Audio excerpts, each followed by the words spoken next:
తెలంగాణకి కల్పతరువు లాంటి తెలంగాణను సస్యశ్యామలం చేసిన తెలంగాణ బీళ్లకు గోదావరి నీళ్లను మళ్ళించిన ఒక బృహత్తరమైన ప్రాజెక్టు కాళేశ్వరం ప్రాజెక్టు. ఆ ప్రాజెక్టు మీద కాంగ్రెస్ పార్టీ ఎలక్షన్లకు 3-4 ఏళ్ల ముందు నుంచే భయంకరంగా విషం జిమ్ముతూ మొదటి రోజు నుంచి ఈ ప్రాజెక్టును బద్నాం చేయాలన్న ప్రయత్నం ఎంత గట్టిగా చేసిందో, ఎట్లా ప్రజల మనసుల్లో లేని అనుమానాలను చొప్పించి అడ్డమైన ఆరోపణలు చేసి ఇష్టం వచ్చినట్టు నోటికి ఎంత వస్తే అంత మాట్లాడి మళ్ళీ ప్రభుత్వం వచ్చిన తర్వాత కూడా అదే ట్రెండు, అదే వరుస తప్ప ఇంకోటి లేనే లేదు. తెలంగాణకు వరప్రధాని లాంటి కాళేశ్వరం ప్రాజెక్టు మీద చివరికి కక్షగట్టి తెల్లారు లేస్తే రాహుల్ గాంధీ గారు దుమ్మెత్తిపోస్తూ ఉంటారు. బీజేపీ జేబు సంస్థ సిబిఐ, బీజేపీ జేబు సంస్థ ఐటీ అంటూ తెల్లారు లేస్తే కాంగ్రెస్ ప్రభుత్వం, కాంగ్రెస్ పార్టీ జాతీయ నాయకత్వం జాతీయ స్థాయిలో సిబిఐ అంటేనే అది జేబు సంస్థ బీజేపీకి అని చెప్పి దుమ్మెత్తిపోస్తూ ఉంటారు.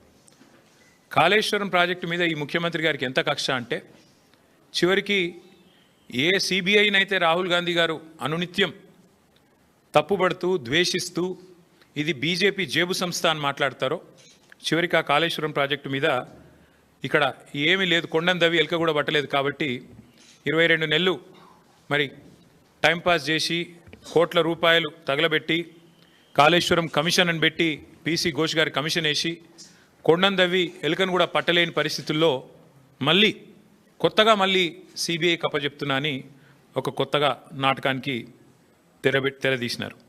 నేను ఇవాళ ముఖ్యమంత్రి గారిని అడుగుతా ఉన్నా, రాష్ట్ర వ్యాప్తంగా ఇవాళ ప్రజలకి మీరు ప్రజల సొమ్ముతో ప్రతి పత్రికలో ఇవాళ అడ్వర్టైజ్మెంట్లు, ఫుల్ పేజ్ అడ్వర్టైజ్మెంట్లు ఇచ్చినారు. ఏమని? మల్లన్న సాగర్ నుంచి నీళ్లు తీసుకొచ్చి మూసీకి అనుసంధానం చేసే ప్రాజెక్టుకు, బృహత్ ప్రాజెక్టుకు ముఖ్యమంత్రి గారు ఇవాళ శంకుస్థాపన చేస్తున్నారు అని చెప్పి మరి ఫుల్ పేజ్ ప్రకటనలు ఇచ్చినారు. ఈ ముఖ్యమంత్రి గారికి కానీ కాంగ్రెస్ ప్రభుత్వానికి కానీ కనీస సిగ్గుందా అని నేను అడుగుతా ఉన్నా. కనీస మాత్రం ఇంగితం ఉందా? కనీస మాత్రం సోయి ఉందా మీకు? సరిగ్గా వారం కిందట, ఇదే సోమవారం నాడు, వారం రోజుల కిందట కాళేశ్వరం ప్రాజెక్టు మీద కక్షగట్టి సిబిఐ ఎంక్వైరీ అని పెట్టినారు. మరి ఈరోజు ఈ సోమవారం రోజు కేసీఆర్ గారు కట్టిన అదే కాళేశ్వరం ప్రాజెక్టు మీద ఆధారపడ్డ మూసీ జలాల అనుసంధానం అని పెట్టి ఇవాళ శంకుస్థాపన చేస్తూ ఉన్నారు. ఇక్కడ విచిత్రం ఏంటంటే, కాకపోతే ఎవరైనా మనిషి జ్ఞానం ఉన్నవాడైతే తల దగ్గర శంకుస్థాపన చేస్తారు, తల దగ్గర చేస్తారు. ఎక్కడైతే నీళ్లు ఉన్నాయో, ఎక్కడి నుంచి అయితే నీళ్లు తేవాలనుకుంటున్నారో అక్కడ శంకుస్థాపన చేస్తారు. కేవలం తలా తోక లేని వాళ్ళే తోక దగ్గర చేస్తారు. ఎందుకంటే బాధ ఏముంది ఈయనకి? మల్లన్న సాగర్ దగ్గర పోయి శంకుస్థాపన చేస్తే ఏం చెప్పాలా? ఎదురుగా కళ్ళు దొబ్బినాయా, నీకు కనబడతలేవా, అవి కాళేశ్వరం నీళ్లు కాదా అని ప్రజలు అడుగుతారు, రైతులు అడుగుతారు. ఇవి కాళేశ్వరంలో వచ్చిన నీళ్లు కావా అని సోయినవాడు ఎవడైనా అడుగుతాడు, మీడియా అడుగుతుంది, అందరూ అడుగుతారు.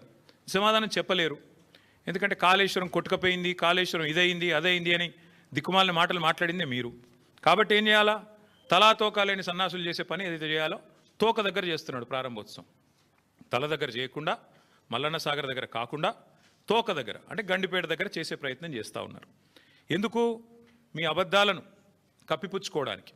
మీరు ఇన్ని రోజులు వాగిన వాగుడంతా చెత్తవాగుడు అని ప్రజలకు తెలుస్తుంది. కాబట్టి ఇవాళ మీరు ఎన్ని దిక్కుమాలిన మాటలు మాట్లాడినా చివరికి మళ్ళీ కాళేశ్వరమే మీకు దిక్కయింది. కాబట్టి ఇవాళ మొహం చెల్లక, మల్లన్న సాగర్ దగ్గర శంకుస్థాపన చేయడానికి మొహం చెల్లక ఈ ముఖ్యమంత్రి గారు, ఈ ప్రభుత్వం 1,00,000 కోట్ల అవినీతి, కూలిపోయింది, కాళేశ్వరం కూలేశ్వరం అయిపోయింది అని మాట్లాడిన మాటలు ఏవైతున్నాయో వాటి నుంచి తప్పించుకోవడానికే ఈరోజు గండిపేట దగ్గర ఒక డ్రామా చేస్తూ ఉన్నారు.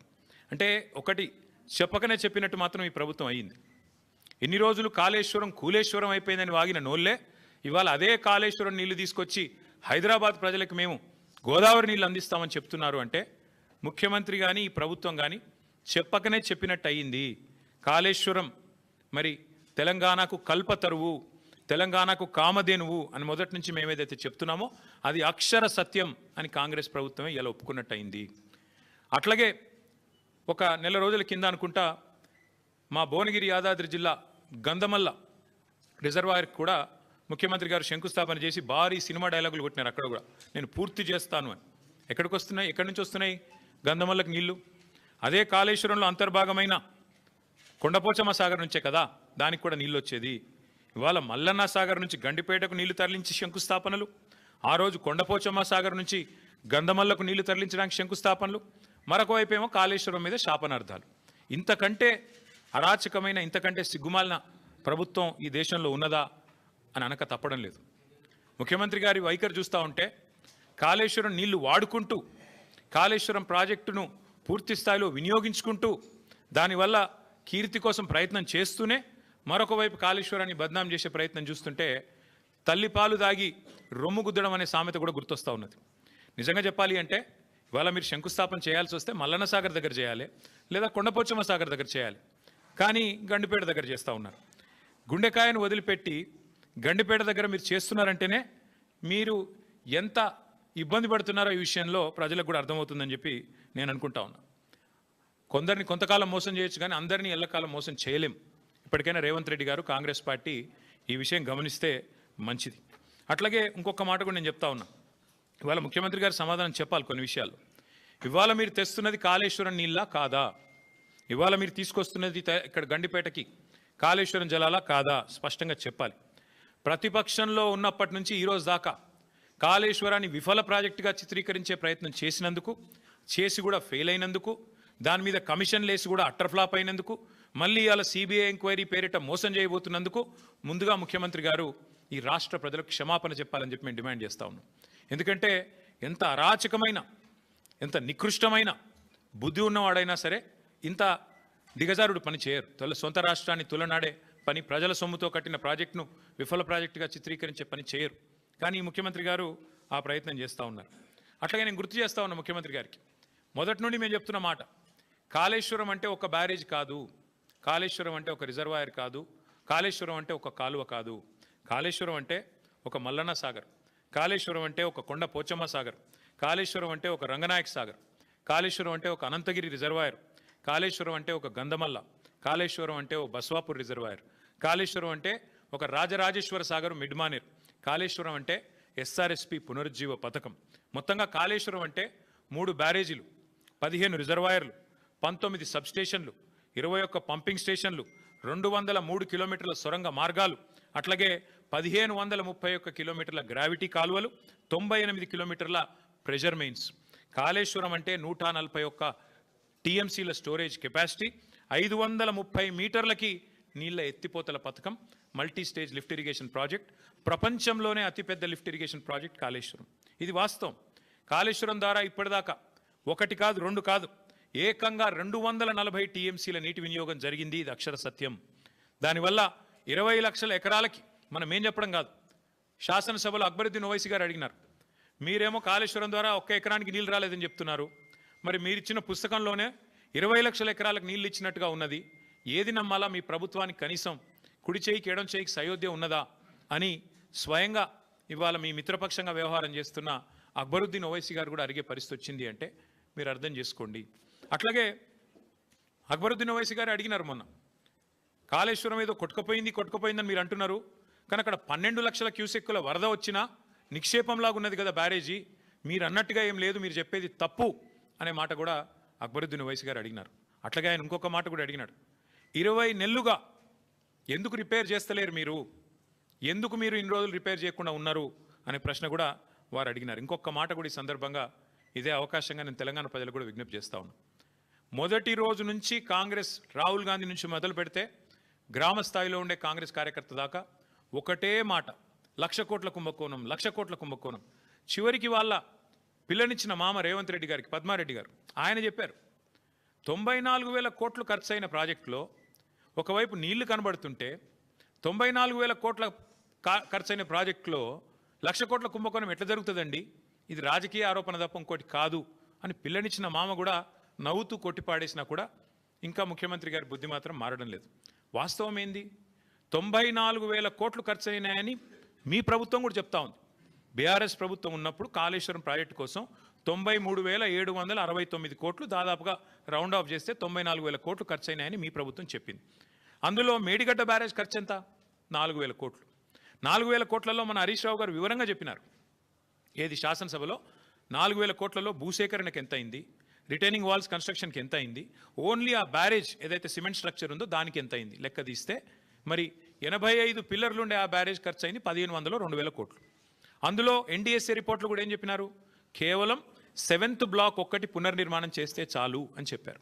మరి 7 బ్లాకుల్లో ఒక్క బ్లాక్ దెబ్బతింటే ఆ మొత్తం 7 బ్లాక్లకు 1500-2000 కోట్లు ఖర్చు అయింది అనుకుంటే ఒక బ్లాక్ కోసం ఎంత అవుతుంది, 250-300 కోట్లు ఖర్చు అవుతుంది. ఆ 250-300 కోట్లు కూడా ఒక్క రూపాయి కూడా ప్రభుత్వం పెట్టే అవసరం లేదు, ఒక్క రూపాయి కూడా ప్రజల సొమ్ము వృధా చేసే అవసరం లేదు.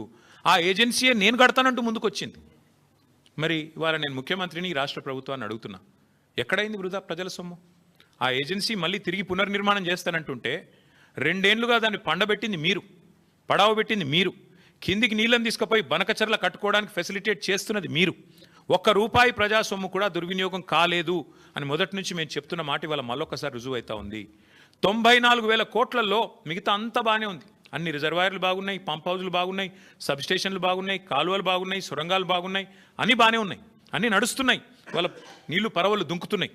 మా వాళ్ళు నిన్నగాక మొన్న అక్కడ పోయి జలాభిషేకాలు కూడా చేసినారు.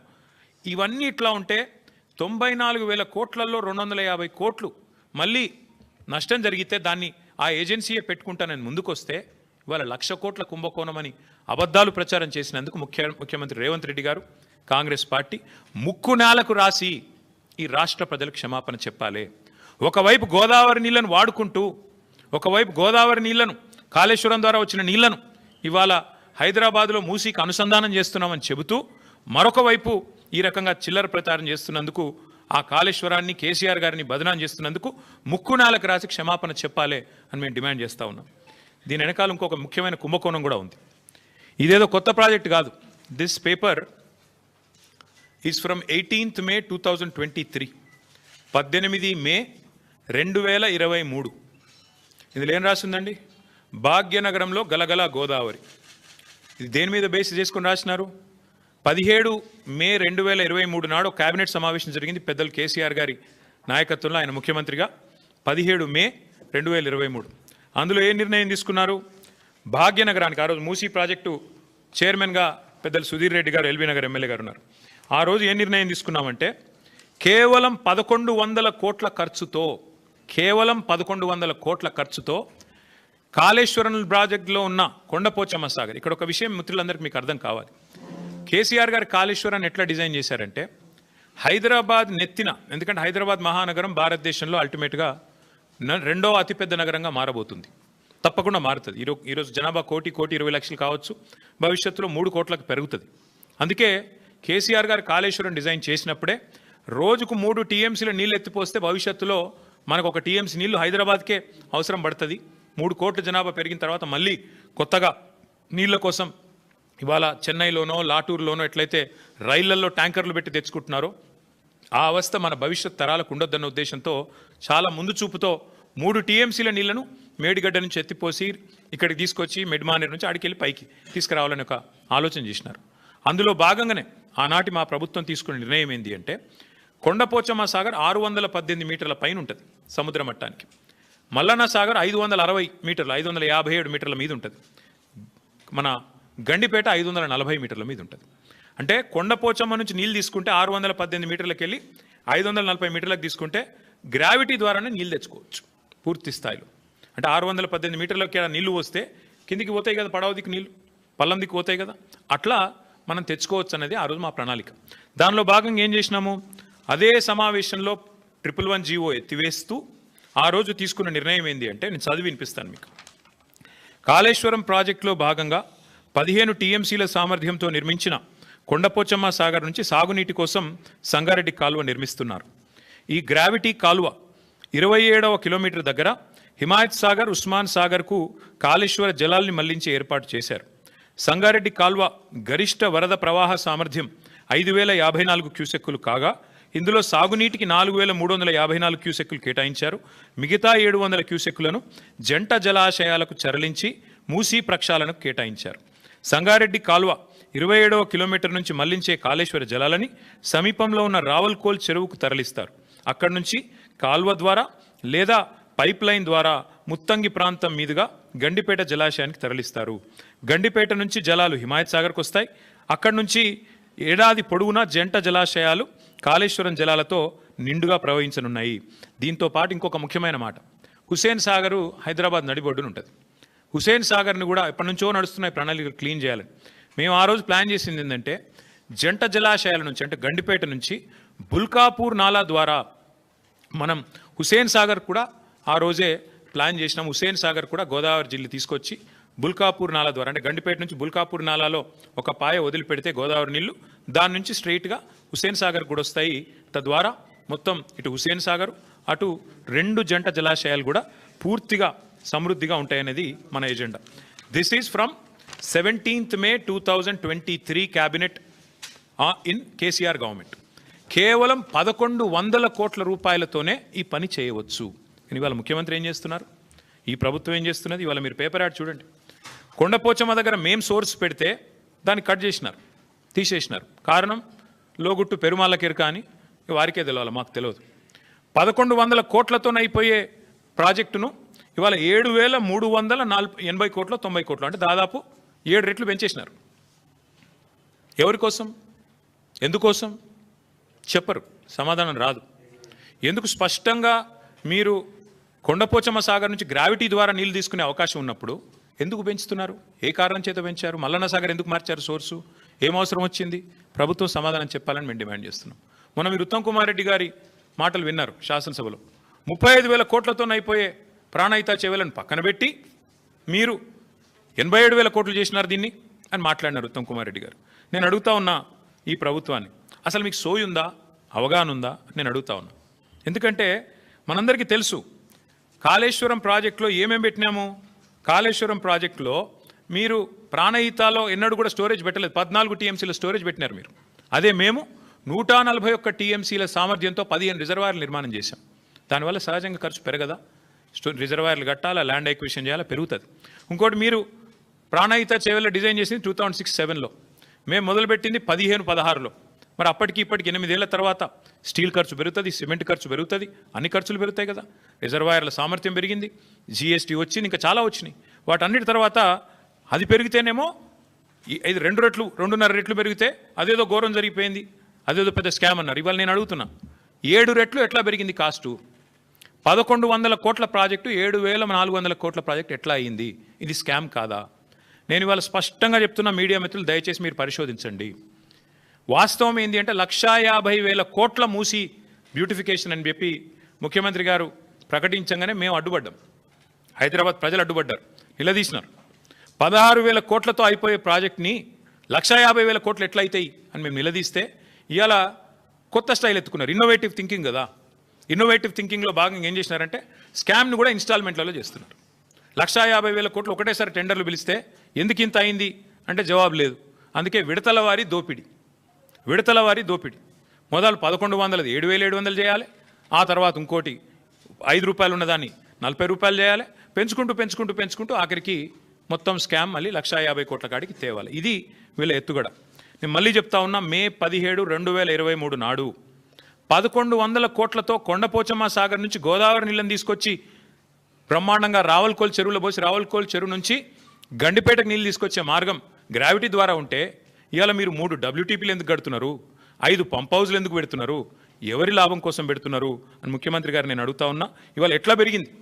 కమిషన్లు దండుకోవడానికా, మొబిలైజేషన్ అడ్వాన్సులు ఇవ్వడానికా, కాంట్రాక్టర్లకు దోచిపెట్టడానికా? ఎందుకు తక్కువ ఖర్చుతో అయ్యేదాన్ని పక్కకు పెట్టి ఎక్కువ ఖర్చుతో చేస్తున్నారు? ఒక దిక్కు మీరే చెప్తున్నారు పైసలే లేవు, అప్పు ఉడతలేదు, ఒక్క పథకం ఇచ్చేందుకు ఏమీ లేదు అని పచ్చి అబద్ధాలు ఒక దిక్కు మీరే చెప్తారు. పార్లమెంట్ చెప్పినా, కేసీఆర్ ప్రభుత్వం చేసిన అప్పు 2,80,000 కోట్లని పార్లమెంట్ చెప్పినా సిగ్గు లేకుండా మొన్న అసెంబ్లీలో కూడా 8 లక్షల కోట్లని ఒకరు, 7 లక్షల కోట్ల అప్పని ఇంకొకరు నోటికొచ్చిన అబద్ధాలు ఒకవైపు మాట్లాడుతున్నారు. ఒక దిక్కేమో తులం బంగారానికి పైసలు లేవు, ఆడబిడ్డలకు 2,500 ఇయ్యనికి పైసలు లేవు, 6 గ్యారంటీల అమలుకు పైసలు లేవు, ముసలోళ్ళకి 4,000 పెన్షన్ ఇయ్యనికి పైసలు లేవు, రైతు బంధు ఏడానికి పైసలు లేవు, ఇంకా చెప్తూ పోతే చాలా ఉన్నాయి. వీటికి పైసలు లేవు. కానీ 7,400 కోట్లతో ఎవరు అడగని ప్రాజెక్టును మాత్రం అర్జెంటుగా టేకాఫ్ చేయాల్సిన అవసరం ఎందుకు వచ్చింది? ముఖ్యమంత్రి గారు తప్పకుండా చెప్పాలని చెప్పి నేను డిమాండ్ చేస్తా ఉన్నాను. ఇందులో అవినీతి కోణమే కాదు, క్రిమినల్ కోణం కూడా ఉంది. ఈ ప్రాజెక్ట్ వెనకాల క్రిమినల్ కోణం కూడా ఉంది. మీకు యాదికుండాలే, ఆనాడు అదేదో వెలుగు పత్రికలో వచ్చింది సుంకిశాల, అది ఇవ్వండి, సుంకిశాల వెలుగు ఉంది, ఇక్కడే ఉంది, ఇక్కడ ఉంది. ఇగో ఇది వెలుగు పత్రికలో వచ్చింది. ఏమన్నది ఇలా, సుంకిశాల రిటైనింగ్ వాల్ కూలిపోతే HMWSB Hyderabad metro water supply and sewerage board నడుపుతున్నది ఈ ప్రాజెక్ట్ని, వాళ్ళ ఆధీనంలో నడుస్తున్నది. ఏం చెప్పారు ఇందులో, ఈ కాంట్రాక్టర్ ఎవరైతే ఉన్నారో ఆయన అర్జెంటుగా బ్లాక్ లిస్ట్ చేయండి, పక్కన పెట్టండి అని హెచ్ఎండబ్ల్యూఎస్ఎస్బి మరి రిపోర్ట్ ఇచ్చింది అని వెలుగు పత్రిక, V6 వెలుగు సంస్థ వారిచ్చిన పత్రికా కథనం ఇది. మరి వాళ్ళు నేను అడుగుతున్న ముఖ్యమంత్రి గారిని, ఏ ఏజెన్సీ అయితే బ్లాక్ లిస్ట్ మీరు చేయాలో, ఏ ఏజెన్సీని అయితే బ్లాక్ లిస్ట్ చేయాలో, ఎవరినైతే నేషనల్ హైవే అథారిటీ ఆ ఏజెన్సీని బ్లాక్ లిస్ట్ చేసింది. మన కేరళలో ఒక రహదారి వీళ్ళు నిర్మాణం చేసినారు, NH66. అక్కడ ఒక స్లోప్ ప్రొటెక్షన్ వాల్ కొలాప్స్ అయింది, వీళ్ళు కట్టిందే, సేమ్ ఇదే కంపెనీ కట్టింది. నేషనల్ హైవే అథారిటీ వాళ్ళు, కేంద్ర ప్రభుత్వం వాళ్ళేమో వాళ్ళని బ్లాక్ లిస్ట్ చేసినారు, డీబార్ చేసినారు. మరి మీరెందుకు చేస్తలేరు? మీ డిపార్ట్మెంట్లో ఏ డిపార్ట్మెంట్లోనైతే సుంకిశాలు ఉంటుందో దాని రిటైనింగ్ వాల్ కొలాప్స్ అయితే మళ్ళీ వాళ్ళకే 7,400 కోట్ల వర్క్ ఇచ్చినావంటే ఏమర్థం చేసుకోవాలి? నేను రాష్ట్ర ప్రజలు ఏమర్థం చేసుకోవాలి? ఎందుకు ఇంత అవాజ్యమైన ప్రేమ వారి మీద మీకు? ఇదే సంస్థను కదా మీరు ఈస్ట్ ఇండియా కంపెనీ అని హుంకరించింది, గర్జించింది మీరే కదా. ఈస్ట్ ఇండియా కంపెనీ ఈరోజు బెస్ట్ ఇండియా కంపెనీ ఎట్లయింది, నీకు బెస్ట్ ఫ్రెండ్ ఎట్లయింది చెప్పాలా రేవంత్ రెడ్డి గారు? నాకు తెలిసి ఇప్పుడు నేను ఈ మాట మాట్లాడినాక కొన్ని టీవీలు లైవ్ కట్ అవుతాయి, కొంతమంది రేపు రాయరు, నాకు తెలుసు, అది పర్వాలేదు. మీకు రాసే ఇది లేక మీకు ఉండకపోవచ్చు, మీకు ఇబ్బందులు ఉండొచ్చు. కానీ నేను స్పష్టంగా చెప్తా ఉన్నా, ఇవాళ సోషల్ మీడియా ఉంది, ప్రజలు చూస్తారు, తెలుసుకుంటారు. మీకుండే ఇబ్బందులు సోషల్ మీడియాలో ఉండవు, ఎందుకంటే ఇవాళ ప్రతి ఒక్కరు మీడియా చాలా పవర్ఫుల్గా మారిపోయింది. కాబట్టి నేను అడుగుతా ఉన్నా, నీ సొంత నియోజకవర్గం కొడంగల్లో లిఫ్ట్ ఇరిగేషన్ ప్రాజెక్టులు అదే బ్లాక్ లిస్ట్ చేయాల్సిన ఏజెన్సీకి ఇస్తావు. 1100ను 7,400 కోట్లు చేసి ఎక్కడ నీ సంస్థనే ఇచ్చింది కదా, నువ్వే కదా మున్సిపల్ మినిస్టరు. మున్సిపల్ మినిస్టర్ కిందే ఉంటుంది కదా హెచ్ఎండబ్ల్యూఎస్ఎస్బి. మరి అదే Hyderabad metro water supply sewerage బోర్డులో కుప్పకూలిపోతే సుంకిశాల, వాళ్ళ మీద చర్యలు తీసుకోకపోగా, వాళ్ళని పనిష్ చేయకపోగా రివార్డ్ ఇస్తావా? కొడంగల్ ప్రాజెక్టు వాళ్ళకే ఇస్తావు, వాళ్ళకును ఇంకొక ఆయన ఎవరు మంత్రి పొంగులేటి శ్రీనివాసరెడ్డి గారికి ఇస్తావు. ఇద్దరు కలిపి 4,000 కోట్ల వరకు కొడంగల్ లిఫ్ట్ ఇరిగేషన్. ఇంకో దిక్కేమో ఇవాళ మళ్ళీ 7,400 కోట్ల వరకు మళ్ళీ అదే సంస్థకి, ఎవరైతే సుంకిశాల కూలిపోవడానికి కారకులో వారికే ఇస్తున్నారు. మరి కేంద్ర ప్రభుత్వానికి లేని మొహమాటం మీకెందుకున్నది? కేంద్ర ప్రభుత్వం బార్ చేసింది వాళ్ళని, NHలో మీరు పాల్గొనవద్దు అని చెప్పి వాళ్ళని బ్లాక్ చేసింది. మీరెందుకు చేస్తలేరు? ఇది క్రిమినల్ కుట్ర కాదా? ఖచ్చితంగా నేను అంటా ఉన్నా, ఇది దోపిడీ తప్ప ఇంకోటి కాదు. కాంట్రాక్టర్లతో కుమ్మక్కై 1,000 కోట్లు కొల్లగొట్టడానికి ఢిల్లీకి ముడుపులు పంపి సీటు కాపాడుకోవడానికి చేస్తున్న ప్రయత్నం తప్ప ఏమీ లేదని చెప్పి మళ్ళొకసారి నేను చెప్తా ఉన్నా. అట్లాగే ఎప్పుడో 20 ఏళ్ల కింద పేపర్కి పరిమితం అయిపోయిన ప్రాణహిత చేవెళ్లలోనేమో అది దాన్ని మేము రిజర్వాయర్లు యాడ్ చేసి బ్రహ్మాండంగా దానిలో తెలంగాణను రీడిజైన్ చేసి సస్యశ్యామలం చేస్తే అది స్కామ్ అట. మరి ఇక్కడ ఎందుకోసం తక్కువ ఖర్చుతోనే అయిపోయేదాన్ని పెంచితే స్కామ్ ఇట్లా కాదు ముఖ్యమంత్రి గారు చెప్పాలి. 1,100 కోట్లు 7,500 కోట్లు ఎట్లా పెరిగింది చెప్పాలి. ఇంకొక మాట కూడా చెప్పి నేను ముగిస్తాను. ఇవాళ జరుగుతున్నది వాస్తవానికి ఏంటంటే విడతల వారి దోపిడీ అని నేను స్పష్టంగా చెప్తా ఉన్నాను. ఒకేసారి 1,50,000 కోట్లు కాకుండా ముందు 7,400, ఆ తర్వాత నెక్స్ట్ ఇన్స్టాల్మెంట్లో మరొక 10,000, ఆ తర్వాత ఇంకో 20,000, ఈ పద్ధతుల్లో మూసీలో కూడా ముఖ్యమంత్రి గారు దోపిడీకి తెరలోపినారు. ఎంఆర్ అనే సంస్థ హైదరాబాద్లో మీకు తెలుసు, ఎంఆర్ ప్రాపర్టీస్ మీద ఇంకా ఎంక్వైరీ ఉంది. వాళ్ళని పిలిచి మాట్లాడుతున్నాడు ముఖ్యమంత్రి గారు, మూసీలోకి వచ్చేయండి, మీరు నేను 300 ఎకరాల ల్యాండ్ ఇస్తాను మీకు, అర్జెంటుగా మీరు వచ్చేయండి, అక్కడి నుంచి సంస్థను డబ్బులు తేండి పెట్టేయండి అని చెప్తున్నాడు. ఇంకోవైపు ఇదే ఏజెన్సీ, ఏ ఏజెన్సీని అయితే బ్లాక్ లిస్ట్ చేయాలి అని హెచ్ఎండబ్ల్యూఎస్ సిఫారసు చేసిందో ఆ సంస్థతో మాట్లాడుతున్నాడు. మీరు రండి, ఇందులో హ్యామ్ మోడల్ చేద్దాం, మీకు ముందే ఇచ్చేస్తా, ల్యాండ్ అంతా 400 ఎకరాలు ఇచ్చేస్తా, కట్టుకోండి మీ ఇష్టం ఉన్నది అని వాళ్ళతో మాట్లాడుతున్నాడు. ఎందుకు ఇంత ఆత్రము? అదే ఆత్రం నీకు తులం బంగారం ఇవ్వడానికి ఎందుకు లేదు? అదే ఆత్రం నీకు నెలకు 2,500 మహిళలకి ఇవ్వడానికి ఎందుకు లేదు? అదే ఆత్రం నీకు పిల్లలకి స్కూటీలు ఇవ్వడానికి ఎందుకు లేదు? విద్యా భరోసా కార్డులు ఇవ్వడానికి ఎందుకు లేదు? అదే ఆత్రం ముసలోళ్ళకి 4,000 పెన్షన్ ఇచ్చే విషయంలో ఎందుకు లేదు? ఎందుకు అంటే అక్కడ కమిషన్లు రావు, ఇక్కడైతే కమిషన్లు దండుకోవచ్చు, సీట్లు కాపాడుకోవచ్చు. నేను గుర్తు చేస్తా ఉన్న ముఖ్యమంత్రి గారికి, మేము మీలాగా ఆదరాబాదరాగా చేయలేదు. మేము 16,000 కోట్ల రూపాయలతో ఆనాడు సుధీర్ రెడ్డి గారు మన మూసీ చైర్మన్గా ఉన్నాడు, ఓవరాల్గా 16,000 కోట్లతో కంప్లీట్ డిపిఆర్ తయారు చేసినాం. అందులోనే 3,866 కోట్ల రూపాయలతో 37 ఎస్టీపీల నిర్మాణం పూర్తి చేసింది బీఆర్ఎస్ ప్రభుత్వం. 2017లోనే మూసీ రివర్ డెవలప్మెంట్ కార్పొరేషన్ ఏర్పాటు చేసినాం. కాళేశ్వరం జలాలతో ఆనాడే గోదావరి మూసీ నదిల అనుసంధానానికి 17 మే 2023లోనే మేము బ్రహ్మాండంగా పరిపాలన అనుమతులు కూడా ఇచ్చినాం, క్యాబినెట్ అనుమతులు కూడా ఇచ్చినాం. అట్లాగే మూసీ మీద 545 కోట్ల రూపాయలతో 15 బ్రిడ్జిల నిర్మాణానికి మేము ఆల్రెడీ టెండర్లు పిలిచినాం. నేను శంకుస్థాపనలు కూడా చేసినాను. ఇప్పటివరకు ఒక్క బ్రిడ్జ్ కూడా పూర్తి కాలేదు. మీరు రిబ్బన్లు కట్ చేస్తూ తిరగొచ్చు. ఇవ్వాలి మేము కట్టిన ఇంటర్చేంజ్కి రిబ్బన్ కట్ చేయొచ్చు, ఫలక్నుమా ఆరోబి మీరు కట్ చేయొచ్చు. అట్లాగే మేము కట్టిన రిజర్వాయర్లకు ఇవాళ మీరు పోయి డైలాగులు కొట్టొచ్చు. మేము తెచ్చిన పరిశ్రమకు నిన్నగాక మొన్న పాలమూరులో పోయి 4 సినిమా డైలాగులు కొట్టొచ్చు. కానీ వాస్తవాలుగానే ఉంటాయి. మీరు ఒక్క పరిశ్రమ తేలేదు, ఒక్క ప్రాజెక్టు కట్టలేదు, పైపెచ్చు మూసీ పేరిట మళ్ళొక్కసారి లూటీకి తెరదీస్తున్నారు. అందుకే ముఖ్యమంత్రి గారిని నేను అడిగేది చిత్తశుద్ధితో పనిచేయండి. 16,000 కోట్లతో అయిపోయే మొత్తం ప్రాజెక్టుకి ఎందుకు ఈ అడ్డగోలు కార్యక్రమాలు చేస్తున్నారు? ఎందుకు ప్రజల్ని ఇబ్బంది పెట్టే ప్రయత్నం చేస్తున్నారు? ఆ రోజు సుధీర్ రెడ్డి గారు చైర్మన్గా ఉన్నప్పుడు ఎస్టీపీలు 100% పూర్తి చేశాం 3,866 కోట్లతో. అట్లాగే ఉప్పల్ బగాయత్ దగ్గర ఒక 5 కిలోమీటర్లు మోడల్గా అక్కడ ఆల్రెడీ బ్యూటిఫికేషన్ కూడా పూర్తి చేసినాం. అట్లాగే ఒక్క ఇల్లు కూలగొట్టకుండానే అన్ని ఎస్టీపీలు కూడా పూర్తి చేసినాం. మూసీలో మూటల వేట కోసం మేము ప్రయత్నం చేయలేదు. ఇంజనీర్లను పంపించాం బ్రిడ్జ్లు ఎట్లా ఉండాలని చెప్పి. ప్యారిస్కి, లండన్కి, గ్రీస్కి పంపించాం. యూరోప్లో మంచి బ్రిడ్జెస్ ఉన్నాయంటే చూడ్డానికి పంపించినాం. చీకటి ఒప్పందాలు కుదుర్చుకోలేదు, చిల్లర పనులు చేయలేదు. ఇప్పుడు మళ్ళీ చెప్తా ఉన్నా, పూర్తి స్థాయిలో చెప్తా ఉన్నా, ఔటర్ రింగ్ రోడ్డు చుట్టూ మళ్ళీ హైదరాబాద్ ప్రజలకు నేను విజ్ఞప్తి చేస్తా ఉన్నా. ఔటర్ రింగ్ రోడ్డు చుట్టూ రింగ్ మెయిన్ మేము ఆల్రెడీ నిర్మాణం ఒక 50 కిలోమీటర్ల దాకా చేసినాం. మిగతాది కూడా పూర్తి చేసేది కేసీఆర్ ప్రభుత్వమే. మళ్ళీ వస్తాం, కేసీఆర్ ప్రభుత్వమే మిగతాది కూడా పూర్తి చేస్తుంది. తద్వారా రింగ్ మెయిన్ పూర్తి చేయడం ద్వారా ఏమవుతుంది? గోదావరి నీళ్ళు కానీ, కృష్ణా నీళ్ళు కానీ భవిష్యత్తులో ఏనాటికి హైదరాబాద్కి ఇంకొక 500 సంవత్సరాలైనా కరువు లేకుండా చేసే బాధ్యత మాది. రోజు కాదు నల్లా నీళ్ళు, 24 గంటలు నల్లా నీళ్ళు ఇచ్చే బాధ్యత మాది. 1000% ఇది మా వాగ్దానం. మీకు వచ్చే ఎన్నికల్లో మా వాగ్దానం హైదరాబాద్ ప్రజలకి. ఈ ముఖ్యమంత్రి వల్ల కాదు అది. ఎందుకంటే ఆయన గోల్ అంతా ఎంతసేపు డబ్బులు ఎట్లా సంపాదించాలని. ముఖ్యమంత్రి గారు మొన్న బయటపడింది ఆయన మనసులోని మాట. ఒక టీవీ చర్చలో చెప్తున్నాడు, కేసీఆర్ తప్పుడు నిర్ణయం తీసుకున్నారు. 20,000 లీటర్ల వరకు ఫ్రీ వాటర్ ఏదైతే ఇస్తున్నాం హైదరాబాద్లో అది చాలా తప్పు నిర్ణయం అన్నాడు ముఖ్యమంత్రి గారు. నేను మీకు ఇవాళ చెప్తా ఉన్నా, జిహెచ్ఎంసీ ఎన్నికల తర్వాత కాంగ్రెస్ ప్రభుత్వం ఫ్రీ వాటర్ స్కీమ్ కూడా రద్దు చేస్తుంది, రాసి పెట్టుకోండి. ముఖ్యమంత్రి గారి మనసులో మాట బయటపడ్డది. ఇవాళ మేము సిన్సియర్గా ఏదైతే ప్రయత్నం చేశామో దాన్ని కొనసాగిస్తాం. మీరు ఏదైతే ఇవాళ లూటీకి పాల్పడుతున్నారో దాన్ని కూడా అడ్డుకుంటాం.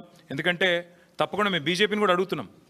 మేము అడిగినాము భారతీయ జనతా పార్టీ వాళ్ళని, ఇన్ని స్కాములు జరుగుతుంటే మీరు ఎందుకు మాట్లాడతలేరు అని అడిగినాం. మీరే చెప్తారు ఆర్ఆర్ ట్యాక్స్ అని, మీరే చెప్తారు ఇంట్లో దోపిడీ, అందులో దోపిడీ అని, మరి ఎందుకు విచారణకు ఆదేశిస్తలేరని అడిగినాం. ఇక కారణాలు వాళ్ళే చెప్పాలి. ఒకటి మాత్రం పక్కా, ఇదివరకు ఎట్లయితే హైదరాబాద్ దాహార్తి తీర్చినామో మరి గోదావరి నీళ్ళని తీసుకొచ్చి భవిష్యత్తులో కూడా మళ్ళీ హైదరాబాద్కి న్యాయం చేసేది, రింగ్ మెయిన్ ప్రాజెక్టు పూర్తి చేసేది, అల్టిమేట్గా మూసీ ప్రాజెక్టు కూడా పూర్తి చేసేది కేసీఆర్ ప్రభుత్వమే. కానీ ఈరోజు జరుగుతున్న దోపిడీ విషయంలో, ఈరోజు జరుగుతున్న ఈ క్రిమినల్ కుంభకోణం విషయంలో రాష్ట్ర ప్రజలు కూడా ఆలోచించాలి. కాళేశ్వరాన్ని బద్నాం చేయాలి, అంచనాలు పెంచాలి, బ్లాక్ లిస్ట్ చేయాల్సిన ఏజెన్సీకి కాంట్రాక్ట్లు అప్పచెప్పాలి. ఎవరి కోసం ఇదంతా? రాష్ట్ర ప్రజలు కూడా ఆలోచించాలని చెప్పి కోరుతూ, తప్పకుండా అవసరమైతే మా పార్టీ తరఫున న్యాయ పోరాటానికి కూడా వెనుకాడం. ఎందుకంటే మా తెలంగాణ భవన్ ఇదివరకే జనతా గ్యారేజ్గా మారిపోయింది. మూసి మొత్తం బాధితులంతా మా కాడికే వచ్చి మొరబెట్టుకున్నారు. ఇప్పటికీ న్యాయ పోరాటం చేస్తూనే ఉన్నాం. భవిష్యత్తులో కూడా ఈ కుంభకోణం మీద కూడా తప్పకుండా మా పార్టీ తరఫున న్యాయ పోరాటం చేస్తామని చెప్పి కూడా మీ అందరికీ తెలియజేస్తూ మీ అందరికీ thank you.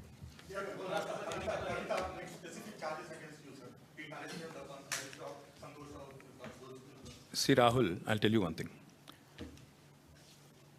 Whatever had to be discussed has been discussed in the party. Action has been taken. Once action has been taken, there is nothing further that I can add or comment. Because whatever had to be discussed internally on party forums, we have done that. And we have acted. And therefore, after the action has been taken, there is nothing further for me to comment or elaborate on. Thank you. Yes, ఇప్పుడు దాదాపు 20-25 రోజుల కింద అనుకుంటాను ఉపరాష్ట్రపతి ఎన్నికల ఘట్టానికి తెరలేసినప్పుడు మేము స్పష్టంగా చెప్పాం, రాష్ట్రంలో 70 లక్షల మంది రైతులు, ఈరోజు మనం ఈ నిమిషం ఇక్కడెక్కడైతే మాట్లాడుతున్నామో, ఈరోజు మనం ఇక్కడున్నాం హైదరాబాద్లో, లక్షల మంది రైతులు ఇవాళ క్యూలలో ఉన్నారు ఎరువుల దుకాణాల ముంగట. రాష్ట్ర వ్యాప్తంగా, ఒక జిల్లా కాదు అన్ని జిల్లాల్లో ఎక్కడికక్కడ కొట్టుకుంటున్నారు, మహిళలు కొట్టుకుంటున్నారు, మహిళా రైతులు. అంత అరాచకమైన పరిస్థితి ఉంది. 20-25 రోజుల కిందట మేము మా పార్టీ నుంచి డిమాండ్ చేసినాం. ఇది రాష్ట్ర ప్రభుత్వ వైఫల్యమా, కేంద్ర ప్రభుత్వ వైఫల్యమా, ఎవరిది అన్నది మీరు తెలుసుకోండి. కానీ రైతులకు ఎరువులు అందించండి. మీరు అందిస్తే తప్పకుండా మీకు మద్దతు ఇచ్చే అంశం పరిశీలిస్తామని చెప్పాం. We have nothing against the two candidates. ఇద్దరు మంచోళ్ళే కావచ్చు, justice Reddy and CP Radhakrishnan ఇద్దరు కూడా మంచోళ్ళే కావచ్చు, మేము కాదంటలేదు. కానీ ఇవాళ వాళ్ళు ఇద్దరు అభ్యర్థులు కూడా రెండు వ్యవస్థలకు ప్రతినిధులు. అటు ఎన్డీఏ, ఇటు ఇండియా, ఈ రెండు కూటమిలకి వారు ప్రతినిధులు. వారు వ్యక్తులుగా కాదు నించున్నది, ఇండిపెండెంట్గా నించోలేదు. ఒకరు కాంగ్రెస్ తరపున, ఒకరు బీజేపీ తరపున నించున్నారు. ఇటు కాంగ్రెసు అటు బీజేపీ ఇద్దరూ కూడా ఈ రాష్ట్ర రైతులను వేధిస్తున్నారు, సతాయిస్తున్నారు, చావగొడుతున్నారు. వాళ్ళు ముష్టి యుద్ధాలకు తిరిగే ఒక అరాచక పరిస్థితి తెచ్చిపెట్టినారు.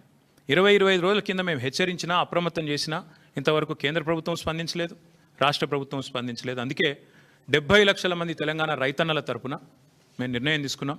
నిజానికి నోటా ఉంటే ఎన్నికలు బహిష్కరించడం మంచిది కాదు, ప్రజాస్వామ్య ప్రక్రియలో పాల్గొనాలి. నోటా అనే బటన్ ఉంటే అందులో నోటా కొత్తటోళ్ళం, కానీ నోటా లేదు.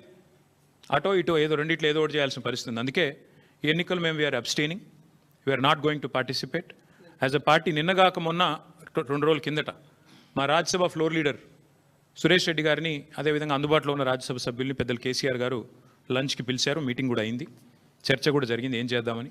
చర్చించిన తర్వాతనే, అందుబాటులో ఉన్న ముఖ్యులతో కూడా చర్చించిన తర్వాతనే నిర్ణయం తీసుకున్నారు. ఈ ఎలక్షన్లో మేము ఎవరికి కూడా సబార్డినేట్ కాదు, ఎన్డీఏ సబార్డినేట్ కాదు, మేము ఇండియా సబార్డినేట్ కాదు, మేము తెలంగాణ ప్రజలకు సబార్డినేట్ అంతే. కాబట్టి తెలంగాణ ప్రజల పక్షాన వారి బాధను వ్యక్తం చేయడానికి ఇది ఒక వేదికగా వాడుకుంటున్నాం. తెలంగాణ రైతుల పక్షాన ఈ ఎన్నికల్లో మేము పాల్గొనబోట్లేదు. We're going to abstain.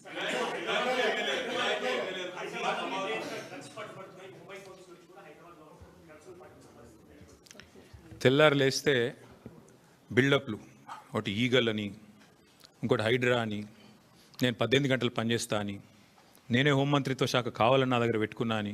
కానీ చేసే పని ఏంది? నిమజ్జనం కాడికి పోయి ఇట్లా చూసినట్టు చేసుడు యాక్టింగు, లేదంటే మా సోషల్ మీడియాలో ఏ పిల్లగాడు ఏం పోస్ట్ పెడుతుండో చూసుడు, రీట్వీట్ వస్తే 20 రోజులు జైల్లో పెట్టుడు, సోయి లేదా కేసీఆర్ మీద సిబిఐ కేసు. అంటే టీఆర్ఎస్ నాయకత్వం మీద, బీఆర్ఎస్ నాయకత్వం మీద పెట్టిన శ్రద్ధ, దృష్టి. నేను ముఖ్యమంత్రిని అడుగుతున్నా, నీకు అసలు సిగ్గుందా? మహారాష్ట్ర పోలీసు వాళ్ళు వచ్చి ఇక్కడ నెలల తరబడి ఆ కంపెనీలో కూలీలుగా చేరి, కార్మికులుగా చేరి, నెలల తరబడి పరిశోధించి, చివరికి అది డ్రగ్స్ అని తెలుసుకున్న తర్వాత, నిర్ధారించుకున్న తర్వాత, నీకు ఖబర్ లేకుండా, నీ పోలీసు వాళ్ళకి ఖబర్ లేకుండా, నీ ఇంటెలిజెన్స్ వ్యవస్థ కుప్పగూలిపోయి వాళ్ళు వచ్చి దాడి చేసి, మహారాష్ట్ర పోలీసు వాళ్ళు వచ్చి హైదరాబాద్లోని చర్లపల్లిలో దాడి చేసి 12,000 కోట్ల డ్రగ్స్ పట్టుకున్నారు. నేను ముఖ్యమంత్రిని అడుగుతున్నా, నీకేమైనా ముడుపులు ముట్టినాయి? ఇలా 12,000 కోట్లు 21 నెలల నుంచి ఏం చేస్తున్నావు? నీ ఈగల్ ఏం చేస్తుంది? నీ హైడ్రా ఏం చేస్తుంది? నీ హోంమంత్రిత్వ శాఖ ఏం చేస్తుంది? నీ పోలీస్ ఇంటెలిజెన్స్ ఏం చేస్తుంది? ముడుపులు తీసుకోవడంలో బిజీగా ఉన్నారా? ఎట్లా? హైదరాబాద్లోని చెర్లపల్లిలో 12,000 కోట్లు. ఇది భారతదేశంలోనే 2వ అతిపెద్ద డ్రగ్స్ ఇప్పటిదాకా దొరికింది. ఇదివరకు ఒకసారి గుజరాత్లో దొరికింది 21,000 కోట్లు, ఇప్పుడు రెండోసారి 12,000 కోట్లు. సిగ్గులేని విషయం ఏంటంటే, సిగ్గుపడాల్సిన విషయం ఏంటంటే, మన పోలీసులు ఖబర్ కూడా లేదు. మహారాష్ట్ర పోలీసులు వచ్చి దాడి చేసేదాకా మన పోలీసులకు ఖబర్ కూడా లేదు. ముఖ్యమంత్రి గారికి ముడుపులు అందినాయి అనేది నా అనుమానం. అందుకే చూస్తున్నట్టు వేయండేమో, లేదా ముఖ్యమంత్రి బిజీగా ఉన్నాడేమో. ఏది? ఎవడు రీట్వీట్ అవుతుండే వాళ్ళ మీద కేసు పెట్టుర్రి, ఎవడు పోస్ట్ పెడుతుండే వాళ్ళని అర్జెంట్ లోపలేయండి, లేదా గణేష్ కాడ పోయి కొద్దిగా స్టెంట్ కొట్టినట్టు చేద్దాం, అక్కడ కేసీఆర్ పాటలు బాగా పెడుతురు, పోలీసు వాళ్ళు డీజే బాక్సులు గుంజుకోవాలి, యాంప్లిఫైర్లు గుంజుకోవాలి. గదే పని ఏమన్నది ఇవాళ పోలీసులకు రాష్ట్రంలో పని? పాపం పోలీసుల బండ్లలో డీజిల్ దిక్కులేదు. మమ్మల్ని అరెస్ట్ చేస్తుంటే హరీష్ రావు గారు అడిగినారు, ఏమైనా నీకు టీఏ వచ్చిందని అడిగారు. పాపం ఆయన నవ్వుతుండు పోలీసు ఆయన. డిఏ వచ్చినాదా, టీఏ వచ్చినాదా, మీ బండ్లలో డీజిల్ అని వస్తున్నాదా అంటే చెప్పలేకపోతున్నారు. పోలీసు వాళ్ళు నవ్వుతున్నారు. అట్లాంటి పరిస్థితి అది వాళ్ళు. అందుకే ఈ రాష్ట్ర హోంమంత్రికే ముడుపులు అందినట్టుగా నాకైతే అనుమానం ఉంది.